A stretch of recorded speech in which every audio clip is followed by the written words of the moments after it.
Tunawashukuruni kwa kufika hapa makao makuu ya chama chetu, pamoja na kwamba tuliwapa taarifa ya muda mfupi, lakini tunawashukuru sana kwa kufika. Sasa kwa niaba ya Baraza la Vijana wa Chadema Taifa BAVICHA, tumewaita, tuna jambo moja mahususi, tuna jambo moja pekee ambalo tulitamani kulizungumza ili liwafikie vijana na Watanzania kwa ujumla. Kama ambavyo mnafahamu na mmeona kwenye mitandao ya kijamii, tarehe 10 mwezi wa 6 mwaka huu, mwaka wa 2026, tulitoa taarifa na kulikuwa kuna taarifa mbalimbali kwenye mitandao ya kijamii kuhusiana na tukio ambalo tunaweza tukaliita iwe ni kutekwa, iwe ni kuchukuliwa kwa nguvu kwa mwenyekiti wetu wa CHASO, kwa maana ya Chadema Student Organization, chuo kikuu cha St. Augustine University of Tanzania, kwa maana ya SAUTI, kule Mwanza.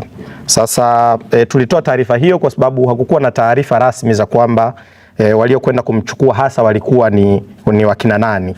Sasa Silence Joseph Mwakasala, pamoja na kwamba ni mwenyekiti wa CHASO, chuo kikuu cha SAUTI Mwanza, lakini pia yeye ni mwanafunzi wa kitivo cha sheria pale SAUTI mwaka wa 4 kwa sasa, lakini pia kama ambavyo imekuwa ni kawaida kwetu sisi vijana wa Chadema, amekuwa anajishughulisha na biashara ndogo ndogo na stationery pale kwenye mtaa unaitwa Nyamalango, nje kidogo tu ya chuo kikuu cha SAUTI, stationery ambayo inajihusisha na kutoa fotokopi nyaraka mbalimbali na kuuza vitabu na kadhalika. Sasa jana, mara baada ya tukio hilo la yeye kuchukuliwa na watu ambao tulikuwa hatufahamu ni wakina nani, jana tumepokea taarifa kutoka kwa kamanda wa polisi mkoa wa Mwanza, kwa maana ya Deputy Commissioner of Police, naibu kamishna wa polisi Wilbrod Mtafungwa. Jana tarehe 11 mwezi huu wa 6 ametoa taarifa kwa umma akisema kwamba walimkamata Silence Joseph Mwakasala kwa tuhuma za kukopesha fedha kinyume cha sheria, kukopesha watu fedha kinyume cha sheria. Sasa sisi BAVICHA, kwanza kuhusiana na jambo hili tunaomba kusema mambo yafuatayo. Kwanza, tumeshangazwa na taarifa hizi za kamanda Mtafungwa, kamanda wa polisi mkoa wa Mwanza, kwa sababu kusema kwamba tuhuma zake zinazomkabili ni kukopesha fedha kinyume cha sheria. Ile juzi tarehe 10 mwezi wa 6 mwaka huu 2026 walipomkamata, na kwa taarifa ambazo tumezipokea sasa kwa mawakili, kwa viongozi wa chama, watu waliofika pale kituo cha polisi Central baada ya kujua kwamba yuko Central siku ya jana, taarifa tulizozipata ni kwamba siku walipofika polisi, baada ya kujua sasa jana kwamba waliomkamata ni polisi, walipofika pale walisema kwamba tuhuma alizonazo Mwakasala ni tuhuma za kuhamasisha kitu kinachoitwa maandamano. Na majibu ya Mwakasala wakati wanazungumza mawakili na yeye, amewaambia mawakili wetu kwamba ulivyoniambia kwamba najihusisha na kuhamasisha maandamano na najihusisha na kuzalisha vipeperushi na nyaraka mbalimbali za kuhamasisha watu kuandamana. Mwakasala aliwajibu pale pale stationery kwake, na baadaye walipokuwa nyumbani kwake aliwajibu kwamba hayo maandamano mnayosema na yahamasisha, au hivyo vipeperushi vya kuhamasisha maandamano mnavyosema mimi navizalisha, aliwauliza hayo maandamano ni maandamano gani, kwa sababu mimi ni mwenyekiti wa CHASO chuo kikuu cha SAUTI, nao viongozi wangu kwa maana ya mwenyekiti wa CHASO mkoa wa Mwanza, mwenyekiti wa BAVICHA mkoa wa Mwanza na uongozi mwingine wa BAVICHA taifa, hakuna kokote sisi tulipotangaza kama wanafunzi wa CHASO kwamba tuna maandamano, lakini pia sijapokea maelekezo mahali kokote kwamba kuna maandamano. Sasa hayo maandamano mnayosema mimi nayaandaa au nayafanya au nazalisha hivyo vipeperushi, ni vipeperushi gani na vya maandamano gani? Wakasema sisi tunahitaji kufanya upekuzi, na wakafanya upekuzi pale kwenye eneo lake la stationery, lakini pia wakamchukua wakaenda nyumbani kwake hapo mtaa wa Nyamalango, pembeni kidogo tu ya stationery yake, wakaenda kufanya upekuzi. Sasa siku nzima ya tarehe 10 viongozi wa BAVICHA kwa maana ya ngazi zote kuanzia taifa tulikuwa tunafanya tunafuatilia, na viongozi wetu mbalimbali walienda kufuatilia kwenye vituo karibia vyote vya polisi mkoa wa Mwanza kuulizia kwamba je, jeshi la polisi linamshikilia mwenyekiti wa CHASO Sauti Silence Joseph Mwakasala. Taarifa tulizokuwa tumezipata kutoka majira ya saa 5 mpaka usiku saa 2, jeshi la polisi walikuwa hawajakiri kwamba wanamshikilia Silence Mwakasala, na ilipofika usiku mwenezi wetu wa BAVICHA taifa pamoja na makamu mwenyekiti wa chama John Heche alimpigia kamanda mkuu wa upelelezi mkoa wa Mwanza RCO, kwa maana ya RCO anaitwa bwana mmoja anaitwa Yesaya. Heche alimpigia simu makamu mwenyekiti wa chama chetu na kumuuliza kwamba kama wanamshikilia au wamemkamata Silence Joseph Mwakasala, na majibu ya RCO yalikuwa ni kwamba ni kweli tunamshikilia kwa sababu mnafanya uzalishaji wa vipeperushi vya maandamano, lakini pia anahamasisha watu kufanya maandamano. Sasa hili limetushangaza kwa sababu jana sasa wakati kamanda wa polisi mkoa wa Mwanza anazungumza na waandishi wa habari, anasema kosa analokabiliwa nalo ni kukopesha watu fedha kinyume cha sheria.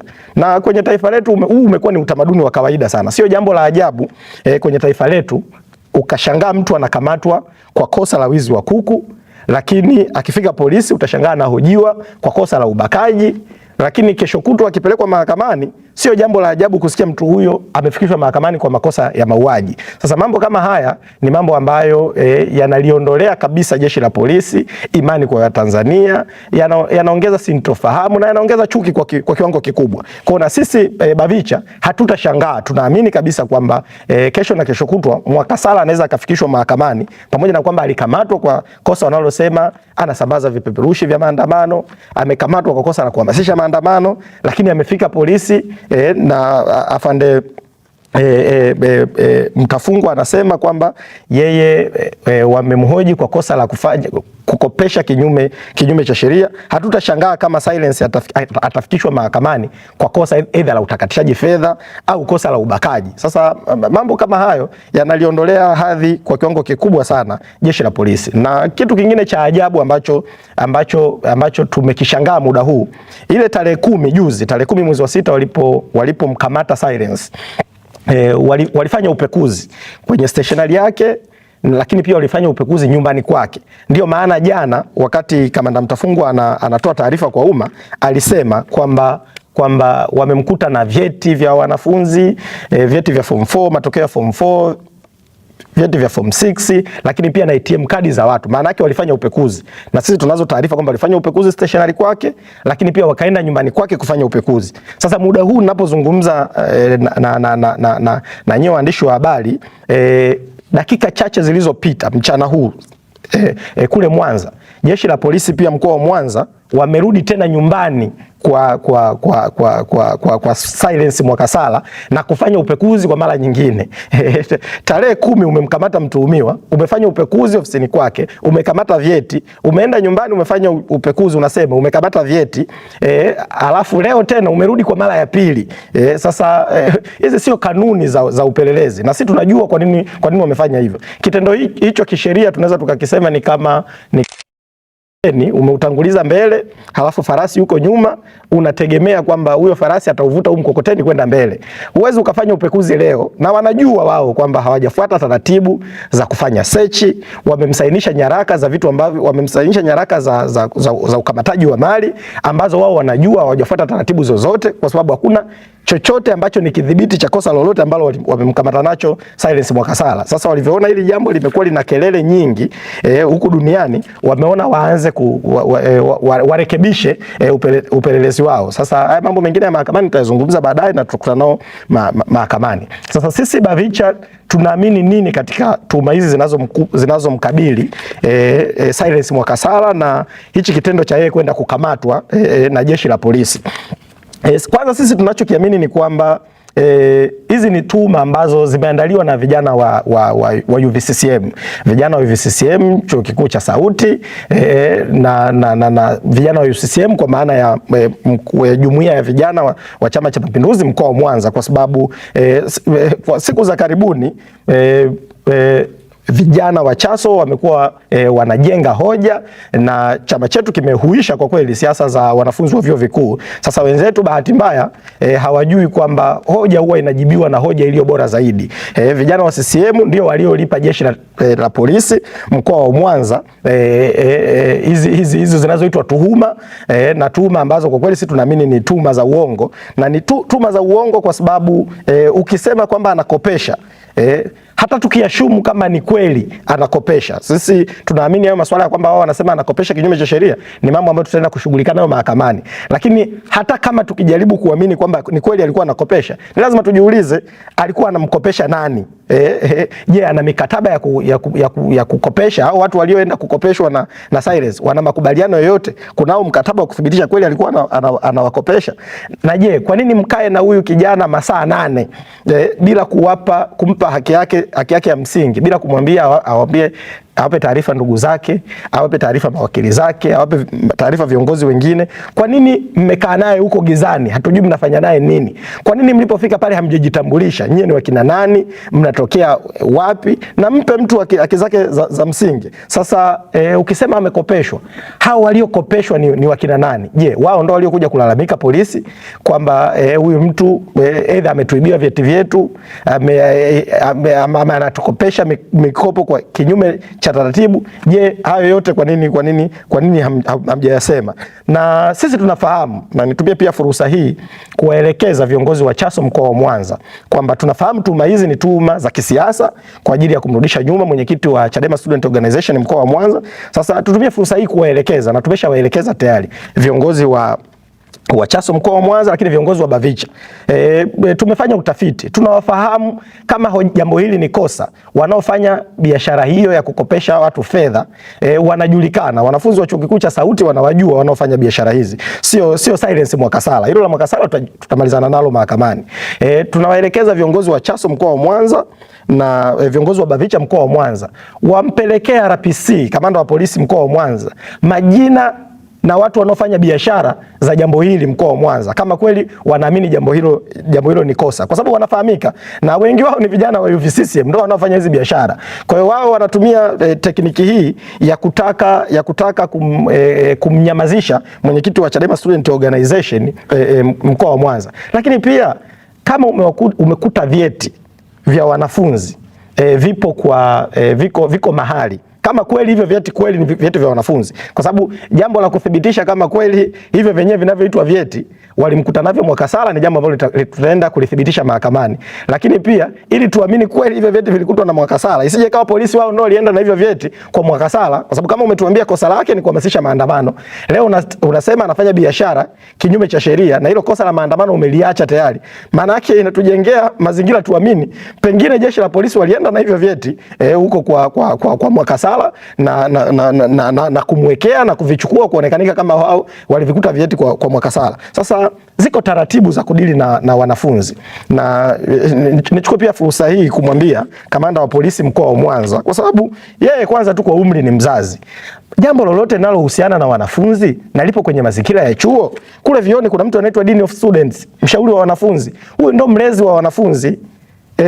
Kama kuna jambo lolote linahusu wanafunzi, umekuta vyeti vya wanafunzi viko kwa mwanafunzi mwenzao mwingine, kwa akili tu ya kawaida kibinadamu, yani wewe kama mzazi na hawa ni watoto wako vioni, ulikuwa unapaswa kwanza kumshirikisha mshauri wa wanafunzi kujua kwanza, je, hivyo vyeti ambavyo tumemkuta navyo, je, ni vyeti vya wanafunzi wengine kweli wa pale kwenye chuo kikuu cha Sauti, ili ujiridhishe na ujue kama kweli wameenda kukopa. Huwa wanaenda kukopa, ni kweli wameenda kukopa, na wao wanasemaje walioenda kukopa, kwa sababu masuala haya ya kisheria ya kuhusu mtu kukopesha ni mjadala mrefu sana wa kisheria ambao baadaye kama jambo hili litafika mahakamani tutaenda kulijadili. Sio kosa mtu kumkopesha mtu, huku mtaani kwenye mazingira ya kawaida watu tunakopeshana. Sasa ili liwe kosa linategemeana, aidha umemkopesha mtu kwa riba au hujamkopesha kwa riba, aidha wewe una leseni ya kufanya biashara au hauna hiyo leseni ya kufanya biashara. Na tunafahamu huko mtaani hizi microfinance benki hivi vitaasisi vya kukopesha watu benki viko vingi, na watu wengi wanatoa dhamana, wanaacha vyeti vyao, wanaacha kadi zao za benki. Haya mambo huko mtaani yapo kwa kiwango kikubwa na ni mambo ya kawaida.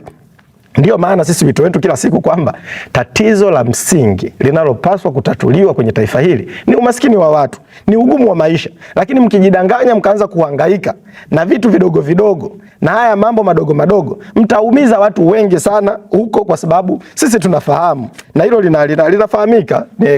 Ukitaka kujua jambo hili ni la kawaida, kamanda wa polisi mkoa wa Mwanza leo itisha paredi, itisha gwaride hapo la askari wako wa polisi, halafu waambie kila mmoja aje na kadi yake ya benki, uone kama utawakuta watatu tu wanao, halafu maelfu hawana hizo kadi za benki. Hawana hizo kadi za benki kwa sababu wanazitumia kwenda kukopa. Mshahara wa nafasi za chini kama mtu kama polisi hauwezi kuzidi tarehe 10, tarehe 15, wanaenda kwenye maduka ya mangi, wanaenda kwenye vioski, wanaenda kwenye wafanyabiashara mbalimbali, wanaacha kadi zao za benki, wanaazimishwa pesa. Sasa mambo kama haya tunapaswa kama taifa kutatua changamoto za msingi. Nenda leo afisa elimu yoyote aitishe gwaride hapo la walimu, awadai kadi zao za benki, ukute kati ya walimu 20 walimu wangapi wana kadi za benki. Maisha ni magumu, watu wanalipwa mishahara midogo, na hata vioni mambo haya yapo kwa kiwango kikubwa. Ndio maana sisi tumesema viongozi wa Chaso wapelekeni watu halisi wanaofanya biashara hizo huko hapo Sauti na mkoa wa Mwanza. Sasa mambo hayo RPC unaweza ukaa huyafahamu kwa sababu pengine wewe kwa cheo chako unaweza ukawa wewe huende kwenye duka la mangi ukakopa, kwa sababu wewe ni naibu kamishna wa polisi, cheo chako ni kikubwa, kamanda wa polisi mkoa wa Mwanza, lakini mambo haya wanayafanya mpaka askari wako wa kawaida huko mitaani. Kwa hiyo tunashangaa kuona jeshi la polisi linahangaika na haya mambo ambayo kwa kweli tunaweza tukayasema ni mambo madogo na hayapaswi kabisa watu kuhangaika nayo. Sasa msimamo wetu sisi Bavicha ni nini? Bavicha sisi tumeazimia mambo yafuatayo.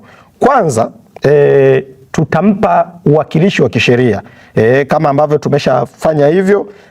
Tutampa uwakilishi wa kisheria, na nitumie fursa hii kwanza kuwashukuru mawakili wetu wote wa chama walioko mkoa wa Mwanza.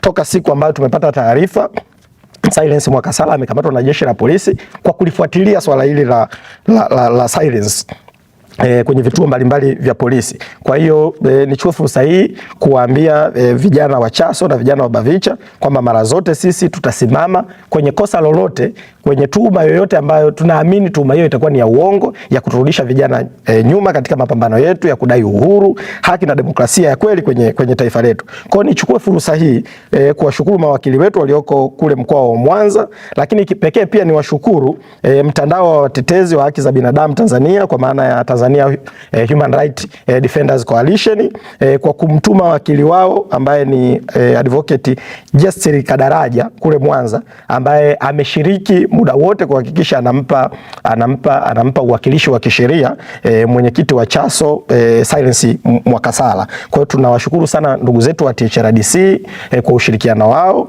kwa kutoa huo